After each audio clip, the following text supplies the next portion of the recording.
विद्यार्थी भाइ बहिनीहरू, आजको कक्षामा यहाँहरूलाई हार्दिक स्वागत छ। भाइ बहिनीहरू, हामीले अघिल्ला कक्षामा जाग जाग कवितासँग सम्बन्धित भएर लयबोध, भावबोध र पठनबोध सम्बन्धी विषयवस्तुमा छलफल गरिसकेका छौँ। आजको कक्षामा हामी जाग जाग कवितासँग सम्बन्धित भएर नै लेखन अभ्यास र भाषिक प्रक्रियाका बारेमा छलफल गर्नेछौँ। भाइ बहिनीहरू, आज हामीले लेखन अभ्यास अन्तर्गत कविताका हरफहरूलाई गद्यमा रूपान्तरण गर्न सिक्नेछौँ। त्यस्तै गरी कविताका श्लोकको भावार्थ बुँदा लेख्नलाई र छोटो उत्तरात्मक प्रश्नको उत्तर लेख्न सिक्नेछौँ। त्यस्तै गरी भाइ बहिनीहरू, हामीले आज लामो उत्तरात्मक प्रश्नको उत्तर लेख्न, निर्दिष्ट हरफहरूलाई व्याख्या गर्न र भाषिक प्रक्रिया सम्बन्धी विषयवस्तुमा छलफल गर्नेछौँ। अब म भाइ बहिनीहरूलाई कविताका हरफहरूलाई गद्यमा रूपान्तरण गर्ने तरिका सिकाउँछु। सबैले ध्यान दिएर हेर्नुहोस् है त। अनि सबैजनाले किताब, कापी र कलम पनि साथमै लिएर बस्नुहोस्। आवश्यक कुराहरू टिपोट पनि गर्दै जानुहोस् है त। ल हेर्नुहोस् त, गद्यमा रूपान्तरण गर्दाखेरि भाइ बहिनीहरू, हामीले कवितात्मक वाक्यलाई सामान्य वाक्य बनाउनु पर्ने हुन्छ। कवितात्मक वाक्य र सामान्य वाक्य बीच फरक हुन्छ। म यहाँ एउटा सामान्य वाक्य लेखेर देखाउँछु, हेर्नुहोस् है त। म भात खान्छु, यो सामान्य वाक्य हो। तर कवितात्मक वाक्यमा जस्तै लाग उन्नति विषय अब लाग, हैन, यो वाक्य चाहिँ कवितात्मक वाक्य हो।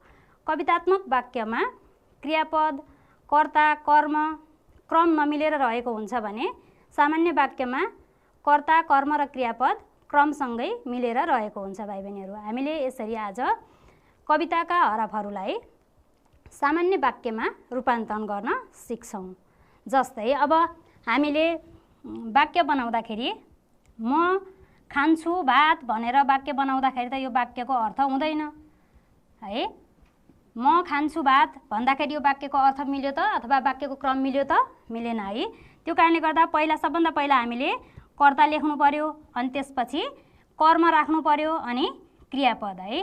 क्रियापद राख्दाखेरि अब कुनै कुनै वाक्यहरूमा कर्म नभइकन कर्ता र क्रियापद मात्रै पनि हुन सक्छन्। अब यो वाक्यमा म खान्छु मात्रै भन्दाखेरि पनि यो वाक्य पूर्ण भएको छ। यसमा भात राखेर पनि वाक्य पुरा गर्न सकिन्छ, अथवा नराखेरै पनि हामीले वाक्य पुरा गर्न सक्छौँ। भाइ बहिनीहरू, अब एकचोटि कविताका हरफहरूलाई हेर्नुहोस् है त। ल हेर्नुहोस् त, यहाँ उदाहरणमा दिए जस्तै गरेर हामीले कविताका हरफलाई गद्यमा परिवर्तन गर्न सिक्छौँ। हेर्नुहोस् त, यहाँ लाग उन्नति विषय अब लाग, यो कवितात्मक वाक्यलाई हामीले सामान्य वाक्य बनाउँदा अब उन्नति विषय लाग भनेर बनाउनु पर्ने हुन्छ। अब म यहाँ केही हरफहरू राख्छु। ल हेर्नुहोस् त, धोउ धोउ मनको अब मैलो भनेको छ। यो कवितात्मक वाक्य हो। यसमा धोउ धोउ भनेका यी क्रियापदहरू हुन्, अगाडि आएको छ हैन। यसमा त लय मिलाउनको लागि कविताकोमा क्रम नमिलाइकन वाक्य बनाइएको हुन्छ। तर हामीले सामान्य वाक्य बनाउँदाखेरि भने क्रम मिलाएर वाक्य बनाउनु पर्ने हुन्छ। अब यसलाई हामीले सामान्य वाक्यमा परिवर्तन गर्दा अथवा गद्यमा रूपान्तरण गर्दाखेरि अब मनको मैलो धोउ भन्ने हुन्छ। त्यस्तै गरी अर्को हेरौँ है त। हेर्नुहोस् त, फालिदेऊ डरको अब थैलो, यसमा पनि क्रियापद अगाडि आयो, फालिदेऊ है। अब यो क्रियापदलाई हामीले त पछाडि लानु पर्यो हैन, सामान्य वाक्य बनाउनु पर्यो। यसको लागि हामीले के गर्नुपर्छ त? ल भन्नुहोस्। हो, स्याबास। ल हेर्नुहोस् त, अब डरको थैलो फालिदेऊ हैन। फालिदेऊ हामीले क्रियापदलाई पछाडि ल्यायौँ, यो क्रम मिलाएर वाक्य बनायौँ है। यसरी चाहिँ हामीले कविताका हरफहरूलाई, कविताका पंक्तिहरूलाई सामान्य वाक्यमा रूपान्तरण गर्न सक्छौँ भाइ बहिनीहरू। अब हामीले अघिल्लो कक्षामा त हामीले कविताका प्रत्येक श्लोकको भावबोध गर्न सिकिसकेका थियौँ। तर आज भने हामीले भाइ बहिनीहरू कविताका प्रत्येक श्लोकको भावार्थको बारेमा छलफल गर्छौँ, भावार्थ लेख्न पनि सिक्छौँ। म यहाँ पहिला यहाँहरूलाई पहिलो श्लोकको भावार्थ कसरी लेख्ने भन्ने सिकाउँछु, अनि त्यसपछि यहाँहरूले पनि त्यही अनुसार लेख्ने गर्दै गर्नुहोस् है त, लेख्दै गर्नुहोस् है त। ल हेर्नुहोस् त, यहाँ कविताको पहिलो श्लोक दिएको छ। अब यो कविताको पहिलो श्लोकका मुख्य मुख्य बुँदाहरू के होलान् त? हामीले यसका मुख्य मुख्य बुँदाहरू टिपोट गर्न सिक्छौँ है त। ल हेर्नुहोस् त, यसले यो पहिलो श्लोकले हामीलाई चाहिँ के गर्न भनेको हो हैन, जाग्न भनेको छ हामीलाई है। अब हामी जाग्नुपर्छ भनेको छ हैन, यो कुरालाई हामीले चाहिँ रेखाङ्कन गरेका छौँ। यहाँ हेर्नुहोस् त, अब अर्को चाहिँ के कुरामा जोड दिएको छ त? उन्नतिमा लाग्नको लागि अनुरोध गरेको रहेछ, जोड दिएको रहेछ है। त्यस्तै गरी अब हामीले निद त्याग्नुपर्छ हैन भनेको रहेछ। अब अर्कोमा हेर्नुहोस् त, हामी धेरै सुतिसक्यौँ, अब चाहिँ जाग्नुपर्छ है भनेर यो कविताले चाहिँ भन्न खोजेको कुरा रहेछ। अब यसलाई हामीले बुँदा बनाउँदा कसरी बनाउने त? ल हेर्नुहोस् है त, म यहाँ उदाहरण देखाउँछु। जस्तै यो पहिला जाग न जाग, यी शब्दहरूलाई समेटेर हामीले देश विकासका लागि अब सबै नेपाली जाग्नुपर्ने भन्ने बुँदा बनाउन सक्छौँ है त। त्यस्तै गरी लाग उन्नति विषय अब लाग, यो हरफलाई समेटेर फेरि हामीले अर्को बुँदा बनाउन सक्छौँ। ल हेर्नुहोस् त, देशलाई समृद्ध बनाउन सम्पूर्ण नेपाली एकजुट हुने बेला भएको छ, आएको छ हैन। त्यस्तै गरी अर्को यो तेस्रो हरफलाई बुँदा बनाउँदाखेरि गहिरो निद्रालाई अब त्याग्नुपर्ने, छोड्नुपर्ने बेला भएको हैन। त्यस्तै गरी अब चौथो हरफ हेरौँ त भाइ बहिनीहरू, सुत्ने बेला सकिएकाले अब उठेर देश निर्माणमा अग्रसर हुनुपर्ने। यो कविताको पहिलो श्लोकले के भन्न खोजेको रहेछ त? देश विकासका लागि अब सबै नेपाली जाग्नुपर्ने बेला भएको छ, देशलाई समृद्ध बनाउन सम्पूर्ण नेपाली एकजुट हुने बेला भएको छ हैन। गहिरो निद्रालाई अब त्याग्नुपर्ने, छोड्नुपर्ने बेला भएको छ, सुत्ने बेला सकिएकाले अब उठेर देश निर्माणमा अग्रसर हुनुपर्ने बेला भएको छ भनेर भाव, यो कविताको चाहिँ भावार्थ बुझाउन खोजेको रहेछ है भाइ बहिनीहरू। यसै गरी हामीले अब दोस्रो, तेस्रो, चौथो श्लोकको पनि भावार्थ बुँदा टिपोट गर्न सक्नुपर्छ है त। यहाँहरूले पनि दोस्रो श्लोकको भावार्थ बुँदा टिप्ने कोसिस गर्नुहोस् है त। अब हामी कविताका भावार्थ बुँदाहरूलाई हेर्छौँ है त भाइ बहिनीहरू। सरस्वती के रहेछन् कविता, यो कविता जाग जाग कविताले के भन्न खोजेको हो? सबै श्लोकहरूलाई समेटेर यहाँ केही भावार्थ बुँदाहरू प्रदर्शन गरिएका छन्। ल हेर्नुहोस् त, देश विकासका लागि अब सबै नेपाली जाग्नुपर्ने, देशलाई समृद्ध बनाउन सम्पूर्ण नेपाली एकजुट हुने बेला भएको, गहिरो निद्रालाई अब त्याग्नुपर्ने, छोड्नुपर्ने बेला भएको, सुत्ने बेला सकिएकाले अब उठेर देश निर्माणमा अग्रसर हुनुपर्ने। हामीले यी कुरा त अहिले पहिलो श्लोकबाट नै छलफल गरेर निकालेका कुराहरू हुन्। त्यस्तै गरी अब अन्य श्लोकका बुँदाहरूलाई पनि यहाँ क्रमैसँग प्रस्तुत गरिएको छ। भाइ बहिनीहरूले पनि हेर्दै गर्नुहोस् है त, र आवश्यक कुराहरू टिपोट पनि गर्दै गर्नुहोस्। देशवासीहरू अब देशको उन्नतिका लागि उठ्नुपर्ने, विभिन्न बहानामा अल्मलिन नहुने, मनमा भएको मैलोलाई धोइ पखाली गरेर डर र शङ्कालाई मिल्काएर देश नवनिर्माणको यात्रामा अगाडि बढ्नुपर्ने, अरू देशले समयमै जागेर धेरै उन्नति गरिसकेका। भाइ बहिनीहरू यहाँ सबै श्लोकका बुँदाहरूलाई टिपोट गरिएको छ है। हामी भने अहिलेसम्म पनि मस्त निद्रामा रहेकाले देश विकास हुन नसकेको, अब भ्युजे र सुन्दर सपनाहरू पुरा गर्न लाग्नुपर्ने, श्रममा विश्वास गरेर सपनाहरू साकार पार्नुपर्ने, अन्य देशहरूको दाँजोमा पुग्नुपर्ने समय भएको,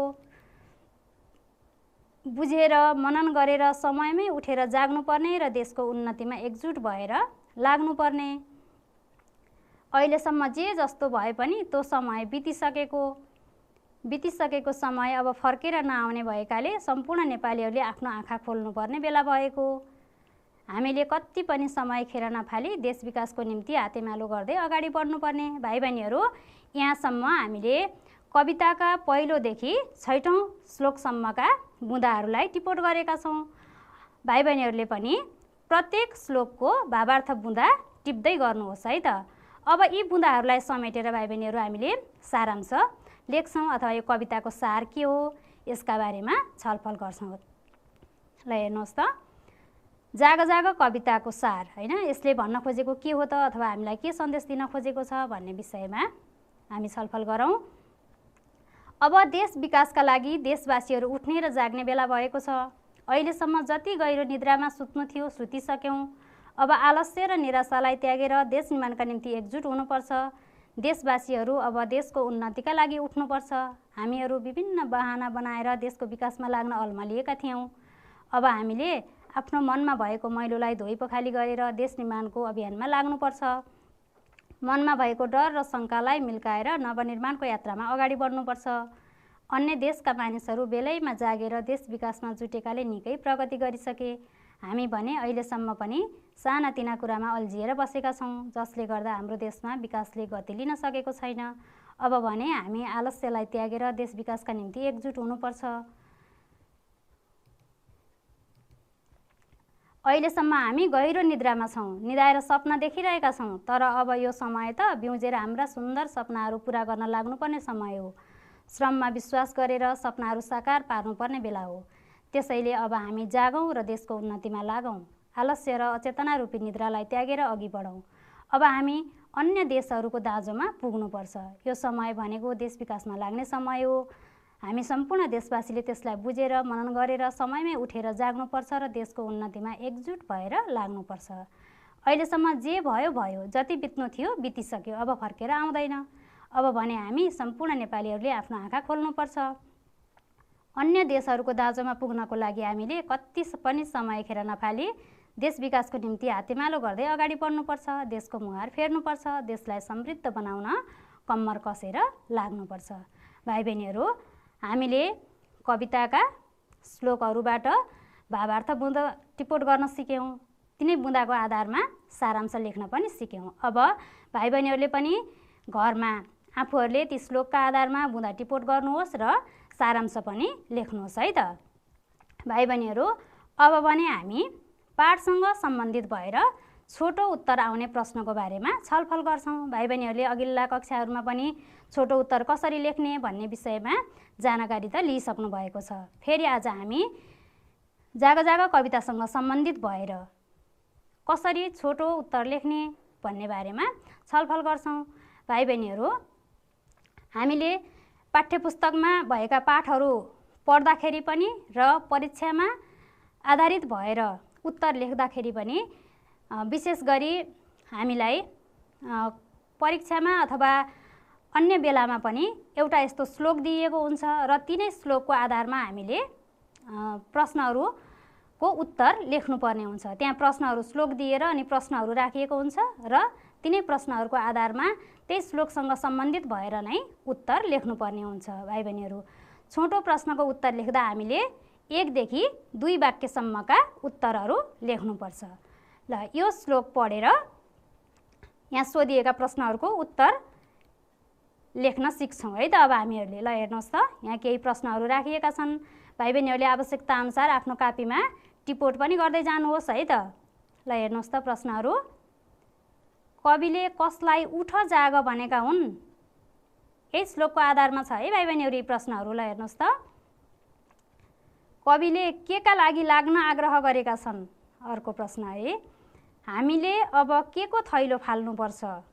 अर्को प्रश्न, माथिको श्लोकको मुख्य आशय के हो? भाइ बहिनीहरू, यसरी हामीलाई यो पठनबोध अन्तर्गत दिएका प्रश्नहरूमा 4वटा प्रश्नहरू सोधिन्छन् र ती 4वटा प्रश्नहरूको हामीले कम्तीमा 1 देखि 2 वाक्यसम्मका उत्तरहरू लेख्नुपर्ने हुन्छ र यिनै श्लोक अथवा चाहिँ अन्य अनुच्छेदहरूबाट अन्य पाठहरूमा अनुच्छेदबाट प्रश्नहरू आउँछन् र तिनै अनुच्छेदबाट उत्तर पहिचान गर्नुपर्ने हुन्छ। हाम्रो कविता पाठ भएको भएर हामीले यही श्लोक कविताको यो श्लोकबाट नै यसका उत्तरहरू पहिचान गरेर लेख्नुपर्ने हुन्छ। अब हामी प्रश्नको उत्तर खोज्न लागौँ है त। ल भाइ बहिनीहरूले यो श्लोकबाट यहाँ दिएका प्रश्नहरूको उत्तर खोज्दै गर्नुहोस् त। ल हेर्नुहोस् त भाइ बहिनीहरू, कविले कसलाई उठ जाग भनेका हुन्? ल भन्नुहोस् त। स्याबास, यहाँले ठिक उत्तर दिनुभयो। ल यहाँनिर कहाँनिर छ त यो श्लोकमा? हेर्नुहोस् त कसरी पहिचान गर्नुभयो? हो, यहाँ कविले कसलाई उठ जाग भनेका हुन् त? कविले देशबन्धुहरूलाई उठ जाग भनेका हुन्, होइन त? हो। ल हेर्नुहोस् त उत्तर अब हामीले कसरी लेख्ने त? यहाँ प्रश्नले कुन तरिकाले उत्तर मागेको छ हामीले उत्तर पनि त्यही तरिकाले दिनुपर्ने हुन्छ भाइ बहिनीहरू। कविले कसलाई उठ जाग भनेका हुन् भनेको छ, त्यही अनुसार हामीले उत्तर लेख्दाखेरि त्यही अनुसारको क्रियापदबाट उत्तर टुङ्ग्याउनुपर्छ है त। यी कुराहरूमा विचार पुर्याउनुहोस्। कविले सम्पूर्ण देशबन्धुलाई उठ जाग भनेका हुन्। अब अर्को प्रश्न हेरौँ है त। ल भन्नुहोस् त, कविले के का लागि लाग्न आग्रह गरेका छन्?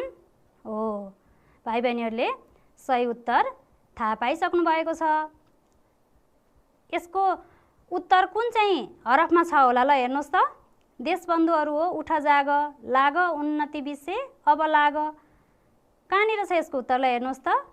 हो, स्याबास। यो श्लोकमा कविले हामीलाई के का लागि आग्रह गरेका हुन् त? उन्नतिका लागि लाग्न आग्रह गरेका हुन् है।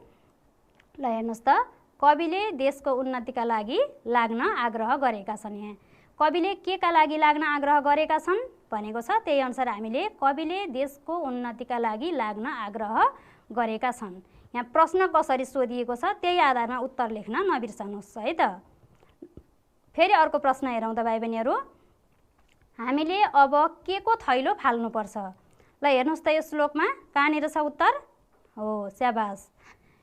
यसको उत्तर चौथो हरफमा छ है। ल हेर्नुहोस् त, फालिदेऊ डरको अब थैलो भनेको छ। के को थैलो फाल्नुपर्छ भनिएको छ? डरको थैलो फाल्नुपर्छ भनिएको छ होइन त। हामीले अब डरको थैलो फाल्नुपर्छ। ल अर्को प्रश्न हेर्नुहोस्। माथिको श्लोकको आशय के हो? अहिले माथि श्लोक दिइएको थियो होइन, त्यो श्लोकको आधारमा हामीले प्रश्नोत्तर गरेका हौँ। अब माथि दिइएको श्लोकको आशय के हो त?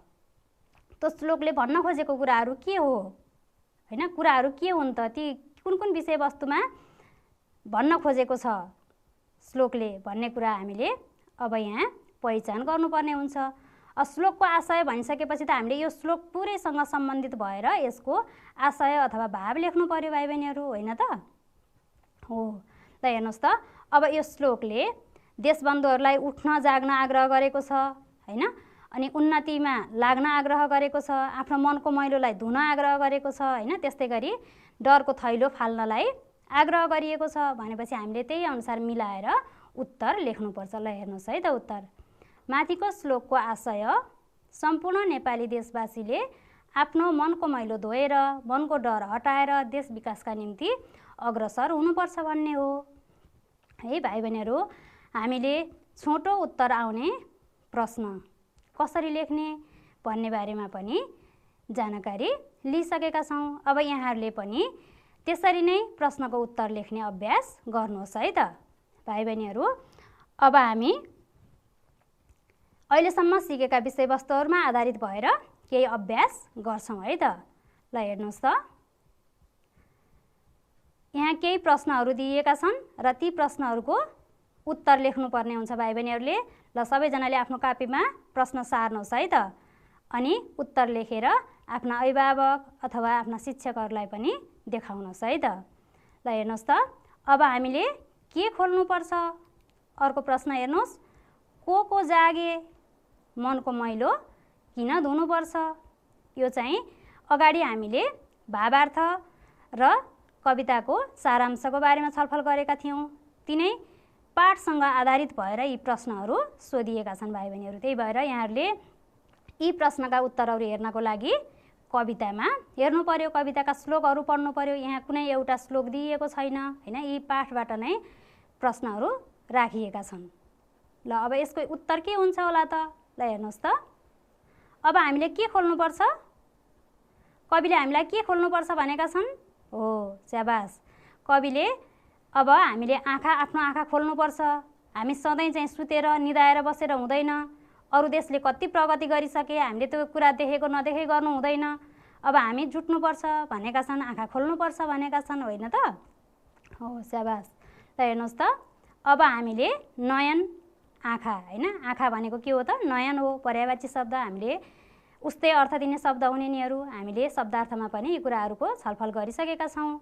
अब अर्को प्रश्न हेर्नुहोस् है त। को जागे? कवितामा अहिलेसम्म को जागिसके तर हामीहरू चाहिँ सुतेका छौँ भनेका छन् कविले होइन। हामी सुत्यौँ तर अरू चाहिँ जागिसके, धेरै प्रगति गरिसके भनेका छन् कविले। को हो त जागेका, ल भन्नुहोस् त। हो, ठिक उत्तर, स्याबास यहाँहरूलाई। ल हेर्नुहोस् त, अरूहरू सब जागे, अरूहरू त सबै जागिसके, तर हामी मात्रै जागेका छैनौँ, सुतिरहेका छौँ, अल्छी गरिरहेका छौँ हैन। ल अब फेरि अर्को प्रश्न हेर्नुहोस् है त। मनको मैलो किन धुनुपर्छ भाइ बहिनीहरू, ल भन्नुहोस् त। मनको मैलो किन धुनुपर्छ? कविले मनको मैलो किन धुनुपर्छ भनेका होलान्, ल भन्नुहोस् त। हो, ठिक उत्तर दिनुभयो भाइ बहिनीहरूले। देशको विकास गर्नको लागि मनको मैलो धुनुपर्छ। हामीले मनमा मैलो राख्यौँ, मनमा नचाहिने कुराहरू थुपारेर राख्यौँ भने हामी कहिल्यै पनि देशको प्रगतिमा, देशको विकासमा लाग्न सक्दैनौँ। त्यो कारणले गर्दा हामीले मनको मैलो धुनुपर्छ। भाइ बहिनीहरू, हामीले अहिलेसम्म कविताका हरफहरूलाई गद्यमा रूपान्तरण गर्न, कविताका श्लोकको भावार्थ लेख्न, कविताको सारांश लेख्न र छोटो उत्तरात्मक प्रश्नको उत्तर लेख्न पनि सिकिसकेका छौँ। भाइ बहिनीहरू, अब हामी कवितामा आधारित भएर कविताको आधारमा लामो उत्तर आउने प्रश्नहरू सिक्छौँ, लेख्न कसरी लेख्ने भन्ने बारेमा सिक्छौँ। त्यस्तै गरी कविताका निर्दिष्ट हरफहरूको व्याख्या गर्न सिक्छौँ। त्यस्तै गरी भाषिक प्रकार अन्तर्गत स्नेह भाव कसरी प्रकट गर्ने भन्ने विषयमा पनि हामी छलफल गर्छौँ भाइ बहिनीहरू। अब भाइ बहिनीहरूलाई म लामो उत्तर कसरी लेख्ने भन्ने बारेको जानकारी गराउँछु। त्योभन्दा अगाडि पनि भाइ बहिनीहरूले अहिलेसम्म धेरै पाठहरू पढ्नुभयो, ती पाठहरूमा उत्तर लेख्ने तरिकाका बारेमा पनि छलफल गरिसक्नु भएको छ।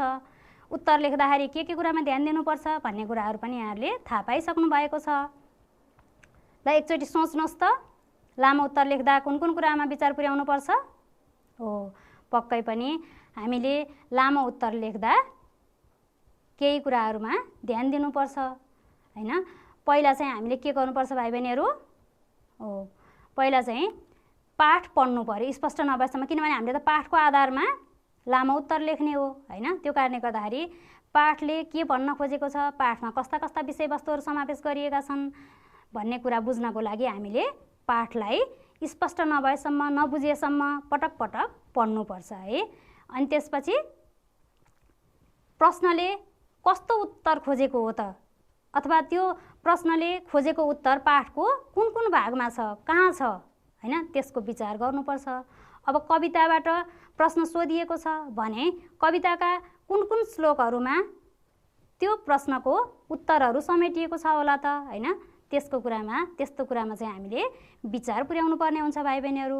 त्यस्तै गरी हामीले लामो प्रश्नको उत्तर लेख्दा उत्तरलाई परिचय खण्ड, व्याख्या खण्ड र निष्कर्ष खण्ड गरेर 3 भागमा लेख्नुपर्छ। हामीले एउटै अनुच्छेद बनाएर परिचय, व्याख्या र निष्कर्षको ढाँचामा लेखे पनि हुन्छ, अथवा चाहिँ परिचय खण्ड छुट्टै, व्याख्या खण्ड छुट्टै र निष्कर्ष खण्ड छुट्टै बनाएर पनि हामीले उत्तरलाई 3 भाग बनाउन सक्छौँ, अथवा 3 अनुच्छेद बनाएर लेख्न सक्छौँ भाइ बहिनीहरू। अब परिचय खण्डमा कस्ता कुरा समावेश गर्ने, व्याख्या खण्डमा कस्ता कुरा समावेश गर्ने र निष्कर्ष खण्डमा कस्ता कुरा समावेश गर्ने भन्ने कुरा त यहाँहरूले थाहा पाइसक्नु भएको छ अघिल्ला कक्षाहरूबाट पनि। अब हामीले यो कविताको लामो उत्तर, कविताबाट आउने लामो उत्तर लेख्नको लागि चाहिँ सबभन्दा पहिला कविता कसले लेखेका हुन् हैन, परिचय खण्डमा चाहिँ हामीले के गर्नु पर्यो त, पाठ र त्यो पाठ कसले लेखेका हुन् हैन, लेखकको परिचय सङ्केत गर्नुपर्ने हुन्छ हैन। लेखकको चाहिँ हामीले सामान्य नाम र सम्झियो भने जन्ममिति र मृत्युसम्म हैन, जन्म र मृत्युसम्मका कुराहरू सामान्य रूपमा उत्तरमा समावेश गर्नुपर्छ हैन। त्यस्तै गरी व्याख्या खण्डमा प्रश्नले के मागेको छ हैन, कस्तो खालको उत्तर मागेको छ, त्यो प्रश्नले मागेको उत्तरलाई हामीले व्याख्या र विश्लेषण गर्नुपर्ने हुन्छ भाइ बहिनीहरू हैन। व्याख्या खण्डमा चाहिँ हामीले के गर्ने त, प्रश्नले मागेको खास उत्तर के हो त, त्यसमा आधारित भएर हामीले व्याख्या र विश्लेषण गर्नुपर्ने हुन्छ। त्यस्तै गरी निष्कर्ष खण्डमा हामीले व्याख्या खण्डमा लेखिएका कुराहरूलाई, मुख्य कुराहरूलाई 1-2 वाक्यमा लेख्ने र आफ्नो विचार राखी समापन गर्नुपर्छ भाइ बहिनीहरू। अब हामी एउटा लामो उत्तरको नमुना हेरौँ है त। र भाइ बहिनीहरूले पनि आवश्यक कुराहरू टिपोट पनि गर्दै जानुहोस्।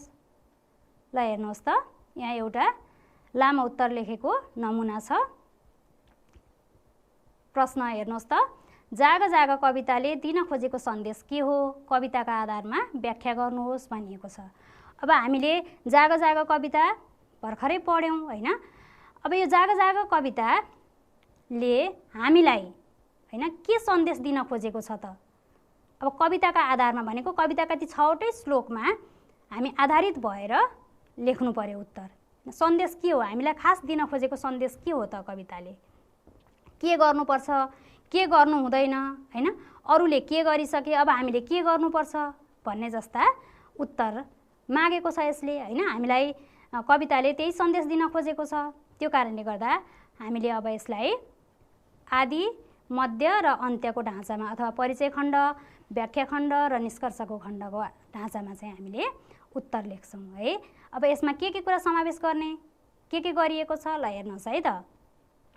अब परिचय खण्डमा पाठ र लेखकको सामान्य परिचय भनेकी थिएँ मैले अघि है। ल हेर्नुहोस् त, कवि धरणधर कोइराला यतिसम्म चाहिँ विक्रम सम्वत 1949 र 2036 भनेको यो अगाडिको चाहिँ मिति उनको जन्म मिति हो, पछाडिको मिति भनेको उनको मृत्यु भएको मिति हो है भाइ बहिनी। हामीले यति कुरा सम्झिए पुग्छ। यति भनेको लेखकको परिचय भयो। यहाँदेखि कवि धरणधर कोइराला होइन द्वारासम्म यतिसम्म कोष्ठसम्म भएको कुरा चाहिँ लेखकको परिचय भयो। त्यसपछि पाठ के हो त? जाग जाग कविता हो। कस्तो कविता हो त यो? राष्ट्रप्रेमी कविता हो होइन। र यस कविताले चाहिँ हामीलाई के सन्देश दिन खोजेको छ अथवा कविले चाहिँ हामीलाई के गर्न आग्रह गरेका छन् त भन्ने कुरालाई चाहिँ यहाँ समावेश गरिएको छ। यस कवितामा कविले सबै नेपाली देशबन्धुहरूलाई देशको उन्नतिका लागि जाग्न आग्रह गरेका छन्। खास मुख्य सन्देश त यही नै हो। तर हामीले लामो उत्तर लेख्दाखेरि यति मात्रै लेखेर त पुगेन होइन। त्यो कारणले गर्दाखेरि हामीले अब अरू विषयवस्तुहरूलाई समेटेर हामीले अहिलेसम्म के गर्यौँ, अब के गर्नुपर्छ होइन, देशको उन्नतिका लागि हामीले कस्ता कस्ता कामहरू गर्नुपर्छ भन्ने बारेमा अब हामीले व्याख्या गर्नुपर्ने हुन्छ भाइ बहिनीहरू। र हेर्नुहोस् त, कवितामा कविले हामी धेरै सुत्यौँ, अब हामी घोर निद परित्याग गरेर उठ्नुपर्छ, देशको उन्नतिका लागि जाग्नुपर्छ भनेर आग्रह गरेका छन्। कविले मनको मैलो धोएर र डरको थैलो फालेर उन्नतिका लागि जाग्न सबै देशबन्धुहरूलाई अनुरोध गरेका छन्। अरू देशका नागरिकहरू जागेर देशको उन्नति प्रगतिमा लागेकाले उनीहरू निकै अगाडि पुगिसके। अब हामी पनि आफ्नो देशको विकास निर्माणमा लागेर देशको मुहार फेर्न आजैदेखि लाग्नुपर्ने कविको सन्देश रहेको छ। अरू चाहिँ निकै जागिसके, अगाडि पुगिसके, ठुला ठुला प्रगति गरिसके, तर हामी भने अहिलेसम्म पनि जहाँको त्यहीँ छौँ होइन। अन्य देशहरूले, विकसित देशहरूले यन्त्रमानव बनाइसके होइन, तर हामी भने अहिलेसम्म पनि पछाडि नै परेका छौँ। हामीले अहिलेसम्म राम्रोसँग प्रविधिको प्रयोग गर्न जानेका छैनौँ होइन। धेरै कुराहरूमा हामी पछाडि परेका छौँ। हामी हात बाँधेर बसेका छौँ, काम गर्न खोज्दैनौँ। अब हामीले आफूसँग जे जस्तो क्षमता छ, सिप छ, त्यो सिपलाई हामीले के गर्नुपर्छ त? अगाडि बढाउनुपर्छ, त्यही अनुसारका कामहरू गर्नुपर्छ र देशको मुहार फेर्नुपर्छ भनेर कविले हामीलाई भनेका हुन्। हामी घोर निदमा रहेर धेरै समय सुत्यौँ, अब यसलाई परित्याग गर्नुपर्छ र हामीहरू पनि देशको उन्नति प्रगतिमा लाग्नुपर्छ। अन्य देशहरूको दाँजोमा आफ्नो देशलाई पनि पुर्याउन, उनीहरू सरह अगाडि बढ्न ताजा भएर लाग्ने समय आएकाले अब हामी यस कुरालाई बुझेर जाग्नुपर्छ, उन्नतिमा लाग्नुपर्छ। पहिला जे जति भयो, जति बित्नु थियो बितिसक्यो। अब हामीले आफ्ना आँखा खोल्नुपर्छ र सचेत भएर समयलाई खेर फाल्नु हुँदैन भन्ने सन्देश कविता मार्फत कविले दिएका छन्। भाइ बहिनीहरू, यो भयो व्याख्या खण्ड है। अब चाहिँ निष्कर्ष खण्डमा खास गरी अब हामीले यो व्याख्या खण्डमा के कति कुराहरू भनियो त्यो कुराहरूलाई चाहिँ सार अथवा निष्कर्षको रूपमा 1-2 वाक्यमा ती कुराहरूलाई लेख्नुपर्छ। हेर्नुहोस् है त, प्रस्तुत कवितामा कविले नेपाल र नेपालीको उन्नति र प्रगतिका लागि सबै नेपालीहरूलाई जाग्न आग्रह गरेका छन्। हामी सबै जो जहाँ छौँ त्यही ठाउँबाट देश विकासमा योगदान दिनुपर्छ र राष्ट्रलाई समृद्ध बनाउनुपर्छ भन्ने कविको सन्देश रहेको छ। भाइ बहिनीहरू, यसरी लामो प्रश्नको उत्तर लेख्ने बेलामा हामीले कविताले अथवा त्यो पाठले होइन कुन सन्देश दिन खोजेको हो र प्रश्नले चाहिँ कस्तो खालको उत्तरको अपेक्षा गरेको हो, आशा गरेको हो, त्यो हिसाबले हामीले प्रश्नको उत्तर लेख्नुपर्ने हुन्छ। अब यहाँहरूले पनि घरमा यो प्रश्नको उत्तर लेख्नुहोस् है त। ल अब हामी भाइ बहिनीहरू कविताका हरफहरूलाई व्याख्या गर्न सिक्छौँ है त। ल हेर्नुहोस् त, व्याख्या भनेको के हो, व्याख्या कसरी गरिन्छ, ल भन्नुहोस् त भाइ बहिनीहरू। हो, पक्कै पनि व्याख्या भनेको अर्थ अथवा आशय स्पष्ट हुने गरी त्यसलाई लामो बनाएर अर्थ्याएर लेख्ने काम हो है। अब यहाँ कविताको यी हरफहरू, कविताका यी हरफहरूलाई यहाँ व्याख्या गर्न भनेर दिइएको छ। अब हामीले यसको अर्थ स्पष्ट हुने गरी यसलाई लम्ब्याएर लामो बनाएर लेख्नु पर्यो है। देशबन्धुहरू हो उठ जाग, लाग उन्नति विषय अब लाग भनेको छ। यसले भन्न खोजेको कुरा के हो त हैन, यी कुराहरूलाई चाहिँ हामीले वर्णन गर्छौँ। व्याख्या गर्दाखेरि हामीले एउटै अनुच्छेदमा पनि लेख्न सक्छौँ अथवा चाहिँ यसलाई पनि 3 अनुच्छेद बनाएर पनि लेख्न सक्छौँ। हामीले एउटै अनुच्छेदमा लेख्दाखेरि पनि खासै फरक पर्दैन र लेख्दाखेरि यसलाई पनि हामीले आदि मध्य र अन्त्यको ढाँचामा भाइ बहिनीहरू परिचय खण्ड, व्याख्या खण्ड र निष्कर्ष खण्डको रूपमा लेख्न सक्छौँ। त्यो कुरा यहाँहरूले अघिल्ला कक्षाहरूमा पनि अभ्यास गरिसक्नु भएको छ। अब म यहाँहरूलाई एउटा व्याख्याको नमुना देखाउँछु। ल हेर्नुहोस् है त। हेर्नुहोस् त, अब यो हरफलाई हैन, यहाँ 2वटा हरफहरू दिएको छ। यी हरफलाई चाहिँ हामीले व्याख्या गर्दाखेरि के हुन्छ अथवा यी हरफहरूमा व्यक्त गर्न खोजिएको भाव के हो भन्ने कुरालाई यहाँ व्याख्या गरिएको छ। माथिका सुन्दर पंक्तिहरू कवि धरणधर कोइरालाद्वारा रचित जाग जाग शीर्षकको कविताबाट साभार गरिएका हुन्। प्रस्तुत कवितांशमा कविले सम्पूर्ण नेपाली दाजुभाइ दिदीबहिनीहरूलाई देशको उन्नतिका लागि उठ्न र जाग्न आग्रह गरेका छन्। अब सुतेर बस्ने होइन, देश विकासका लागि उठ्नुपर्छ। निद्रा परित्याग गरेर सबै नेपाली जुट्नुपर्छ। देशको उन्नति प्रगति गर्नेतर्फ अग्रसर हुनुपर्छ। हामी अहिलेसम्म धेरै सुत्यौँ, अब हामीले अरू देशलाई हेरेर अघि बढ्नुपर्छ। अब हामी सबैले आफ्नो मनमा भएको रिसरागलाई त्यागेर राष्ट्र निर्माणमा लाग्नुपर्छ भनेर कविले आग्रह गरेका छन्।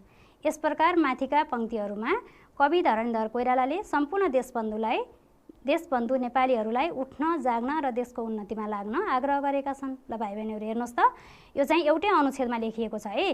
यहाँनिर चाहिँ सुरुमा चाहिँ परिचय दिइएको छ, त्यसपछि यहाँ बिचमा गएर चाहिँ व्याख्या गरिएको छ, वर्णन गरिएको छ र अन्तिममा चाहिँ निष्कर्ष दिइएको छ। यसरी हामीले एउटै अनुच्छेदमा पनि परिचय, व्याख्या र निष्कर्षको ढाँचामा व्याख्या गर्न सक्छौँ। यहाँहरूले यो कुरा बुझिसक्नु भएको छ र यहाँहरूले घरमा पनि यसरी नै व्याख्या गर्ने अभ्यास गर्दै गर्नुहुनेछ। ल भाइ बहिनीहरू, अब म यहाँहरूलाई एउटा चित्र देखाउँछु।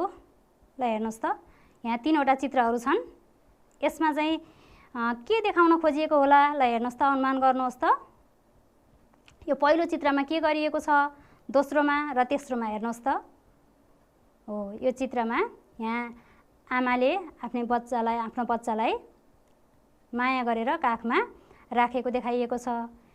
यहाँ दाजुबहिनी हात समातेर उभिएको देखिएको छ हैन। यहाँ चाहिँ दिदीले भाइलाई काखमा लिएको देखिएको छ हैन। आफूभन्दा ठुलो मान्छेले सानो मान्छेलाई माया गरेको देखाइएको छ। हो भाइ बहिनीहरू, हो। अब हामीले आफूभन्दा सानालाई कसरी चाहिँ माया गर्नुपर्छ भन्ने बारेमा छलफल गर्छौँ। त्यो कुरा त यहाँहरूले जानिसक्नु भएकै छ। ल भन्नुहोस् त, तपाईँहरूले आफूभन्दा साना भाइ बहिनीहरूलाई कसरी माया गर्नुहुन्छ, उनीहरूले राम्रो काम गर्दा उनीहरूको प्रशंसा कसरी गर्नुहुन्छ, ल भन्नुहोस् त। हो, स्याबास। हामीले आफूभन्दा साना भाइ बहिनीहरूलाई माया गर्छौँ, स्नेह गर्छौँ हैन। त्यस्तै गरी हामीले भाइ बहिनीहरूले राम्रो काम गरे भने उनीहरूलाई प्रशंसा पनि गर्छौँ, होइन त। हो भाइ बहिनीहरू, भाषिक प्रकार्य भनेको हामीले गर्ने भाषिक व्यवहार हो। हामीले एक व्यक्ति र अर्को व्यक्ति बीच कुराकानी हुँदाखेरि त्यो कुराकानीको क्रममा हामीले प्रयोग गर्ने भाषा अनि बोलीचाली हैन, व्यवहार, त्यस्ता कुराहरूलाई चाहिँ हामीले भाषिक व्यवहारलाई चाहिँ भाषिक प्रकार्य भन्छौँ। ल हेर्नुहोस् है त। भाइ बहिनीहरू ल हेर्नुहोस् है त, भाषिक प्रकार्य भनेको व्यक्तिले दोहोरो सञ्चारका क्रममा विषयवस्तु अनुसारको भाषा शैली, पृष्ठभूमि, सन्दर्भ, परिवेश आदिका आधारमा गर्नुपर्ने भाषिक व्यवहार हो। यस क्रममा नम्र बोली, उचित शब्द चयन, स्पष्ट धारणा जस्ता कुरामा सचेत हुनुपर्छ। भाइ बहिनीहरू, हामीले कुराकानी गर्दाखेरि एक व्यक्ति र अर्को व्यक्तिबीच कुराकानी हुँदाखेरि हामी कसरी बोल्ने, कस्ता शब्दहरू प्रयोग गर्ने, हैन, ती कुराहरू नै भाषिक प्रकार्य हुन्। र हामीले आज आफूभन्दा साना भाइ बहिनीहरूलाई कसरी माया गर्नुपर्छ, कसरी स्नेह गर्नुपर्छ र उनीहरूसँग कुराकानी गर्दाखेरि कसरी बोल्नुपर्छ भन्ने कुराहरूका बारेमा छलफल गर्छौँ। यहाँ मैले एउटा दिदी र बहिनी बीचको संवाद देखाउँछु भाइ बहिनीहरू। त्यहाँ कसरी कुराकानी गरिएको छ एकैचोटि हेरौँ है त। ल हेर्नुहोस् त, यहाँ महिमा र प्रशंसा, हैन, दुईजना दिदीबहिनी बीच कुराकानी भएको छ। कुराकानीको क्रममा कस्ता शब्दहरू प्रयोग भएका छन् विचार गर्नुहोस् है त। महिमा: ओहो, आज मेरी बहिनी कति राम्री देखिएकी हुन्। प्रशंसा: राम्री हुनु परेन त, आज हाम्रो विद्यालयमा पुरस्कार वितरण कार्यक्रम छ नि त, मैले पनि नृत्यमा भाग लिएकी छु। महिमा: ए हो र, तिमीले पनि पुरस्कार पाउँछौ आज? प्रशंसा: पाउँछु नि दिदी, आज मैले 2वटा पुरस्कार पाउँछु। महिमा: स्याबास, मेरी सानी बहिनी त कति सिपालु भइछन् अघि। प्रशंसा: हो र दिदी? महिमा: हो त नि, तिमीले अझ धेरै प्रतियोगितामा भाग लिनुपर्छ है। प्रशंसा: हुन्छ दिदी, मलाई विद्यालयमा गुरुआमाले पनि प्रतियोगितामा भाग लिनुपर्छ भन्नुभएको छ नि। महिमा: ठिक छ, हामीले सक्ने जति प्रयास गर्नुपर्छ, अनि पो सफल भइन्छ त। प्रशंसा: हवस् दिदी, अब म विद्यालय जान्छु है त। महिमा: ल यता आऊ त, म तिम्रो लुगा मिलाइदिन्छु। आज त तिमीलाई विद्यालयमा सबैजनाले कति माया गर्नुहुन्छ होला। प्रशंसा: हो र दिदी, ल अब म विद्यालय गएँ है। महिमा: हुन्छ जाऊ, राम्रोसँग नृत्य गर है। प्रशंसा: हुन्छ दिदी। हेर्नुहोस् त, यहाँ चाहिँ महिमा र प्रशंसा बीच भएको कुराकानी देखाइएको छ भाइ बहिनीहरू। यसरी आफू समान अथवा आफूभन्दा साना व्यक्तिहरूसँग कसरी कुराकानी गर्नुपर्छ, कुराकानीको क्रममा कस्ता शब्दहरू प्रयोग गर्नुपर्छ, हैन, नम्र बोली, अनि त्यसपछि उचित शब्द चयन जस्ता कुराहरूमा विचार पुर्याउनुपर्छ भन्ने बारेमा हामीले आज छलफल गऱ्यौँ। अब अहिलेसम्म भाइ बहिनीहरू हामीले लामो उत्तरात्मक प्रश्नको उत्तर लेख्न, कविताका निर्दिष्ट हरफहरूलाई व्याख्या गर्न र भाषिक प्रकार्य सम्बन्धी विषयवस्तुमा छलफल गऱ्यौँ। भाषिक प्रकार्य अन्तर्गत आज हामीले स्नेह र प्रशंसा सम्बन्धी विषयवस्तुमा छलफल गऱ्यौँ भाइ बहिनीहरू। अब म एकैछिन यिनै विषयवस्तुहरूसँग सम्बन्धित रहेर यहाँहरूलाई केही अभ्यास गराउँछु है त। भाइ बहिनीहरू, यहाँ व्याख्या गर्नुहोस् भनेर प्रश्न राखिएको छ। हामीले व्याख्या कसरी गर्ने भन्ने बारेमा छलफल गरिसकेका छौँ। यहाँहरूले यहाँ दिएको प्रश्न, यहाँ मैले एउटा श्लोक राखेकी छु, कविताका निर्दिष्ट हरफहरू राखेकी छु। यसलाई यहाँहरूले घरमा व्याख्या गर्ने अभ्यास गर्नुहोस् र आफ्ना अभिभावक अथवा शिक्षकहरूलाई अथवा जानेका व्यक्तिहरूलाई देखाउनुहोस् है त। त्यस्तै गरी अर्को दोस्रो प्रश्नमा, कविले कवितामा देशवासीलाई किन उठ्न र जाग्न आग्रह गरेका हुन् पाठका आधारमा लेख्नुहोस् भनिएको छ। यो प्रश्नको उत्तर पनि यहाँहरूले पाठमा आधारित भएर अघि हामीले नमुना हेऱ्यौँ, त्यस्तै गरी यहाँहरूले कवितामा देशवासीलाई किन उठ्न र जाग्न आग्रह गरिएको हो त, हैन, कविले कवितामा देशवासीलाई किन उठ्न र जाग्न आग्रह गरेका हुन् भन्ने कुरा पाठमा राम्रोसँग पढ्नुहोस् र पाठका आधारमा उत्तर लेख्नुहोस्। यो उत्तर लेखिसकेर यहाँहरूले आफ्ना अभिभावकहरूलाई पनि देखाउन सक्नुहुनेछ, हैन, शिक्षकहरूलाई पनि देखाउन सक्नुहुनेछ है त भाइ बहिनीहरू। ल अर्को प्रश्न हेर्नुहोस् त, आफूभन्दा सानालाई स्नेह प्रकट गर्दा के कस्ता शब्द, पदावली वा वाक्य प्रयोग गरिन्छ, आफ्ना विचार राख्नुहोस्। भाइ बहिनीहरू, हामीले आफूभन्दा साना भाइ बहिनीहरूलाई स्नेह प्रकट गर्दा, हैन, माया गर्दा ममता देखाउँदाखेरि कस्ता खालका शब्दहरू, पदावलीहरू अथवा वाक्यहरू प्रयोग गरिन्छ हैन, ती विषयमा पनि यहाँहरूले कस्ता शब्दहरू प्रयोग गरिन्छ होला, कस्ता पदावलीहरू प्रयोग गरिन्छ होला, कस्ता वाक्यहरू प्रयोग गरिन्छ होला भन्ने सोच्नुहोस् र उत्तरहरू लेख्नुहोस्। त्यसपछि आफूभन्दा साना भाइ बहिनीहरू घरमा हुनुहुन्छ भने त्यही अनुसारका व्यवहारहरू पनि गर्नुहोस् है त। भाइ बहिनीहरू, आज हामीले लामो उत्तर लेख्न, व्याख्या गर्न र भाषिक प्रक्रियासँग सम्बन्धित स्नेह र प्रशंसा सम्बन्धी विषयवस्तुमा छलफल गऱ्यौँ। भाइ बहिनीहरू, आजको कक्षा सकिएको छ। अब आउने कक्षामा फेरि अर्कै विषयवस्तु लिएर उपस्थित हुने नै छु। त्यतिन्जेलसम्मको लागि बिदा दिनुहोस्। नमस्कार।